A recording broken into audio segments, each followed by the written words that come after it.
Hello guys, good afternoon. Welcome to my YouTube channel. Our video for today is dito tayo ngayon sa Alocor. Yan, nagka-cutting kami ng yung finish na dry na Alocor guys. Ayan yung cutting machine. Operate na ng operator. Pinag-cutting na niya. Depende naman yan sa sukat kung ilang meters yung nasa plano, kasi pang slab ito.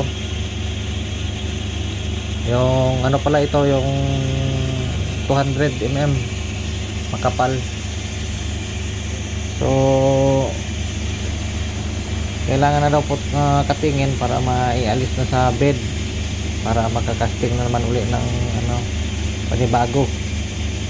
Kasi tuyo ni naman, nagdaan yung mga holidays, 4 days na holidays. So sigurado tuyong tuyo na ito, kaya kinakating na niya na ngayon. So hintayin lang natin, kasi 3 layer yung cutting niya guys. Hindi niya pwedeng isang daan lang, kasi matigas saka makapal. Para safety na hindi siya mabiyak, 3 daan. Bali nag-gap lang siya ng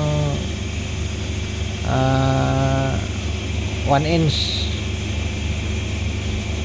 1 inch na yung gap niya. Bali 3 daan para hindi mabiyak sigurado yung kanto, hindi masilan yung customer. Kaya yan, nakita nyo naman, matagal siya makalis sa area na ito.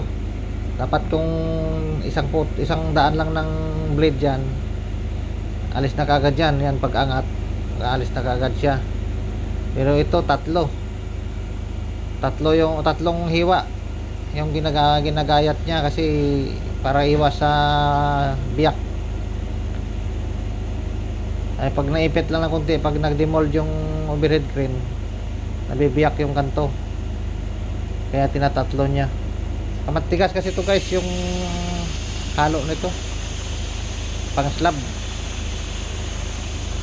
Ibang klase na mix design ito. Tapos malalaki pa yung bakal nito, nilagay yung cable.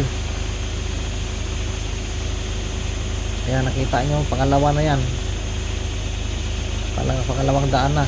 Mayroon pang isa niyan. Pag natapos yan, may isa pa. Bali 3 siya. Kaya yung halo ko na to, masilan din ito eh. Mas lalo pag masilan yung customer. Ayan o, maapoy-apoy. Sobrang tigas yan guys. Mabato kasi ito, mabato. Kaya sobrang tibay nito. Basta pang slab, iba yung niya, yung mix design niya. Marami naman yung bato niya, yung graba. Yung ginagamit pala dito na guys,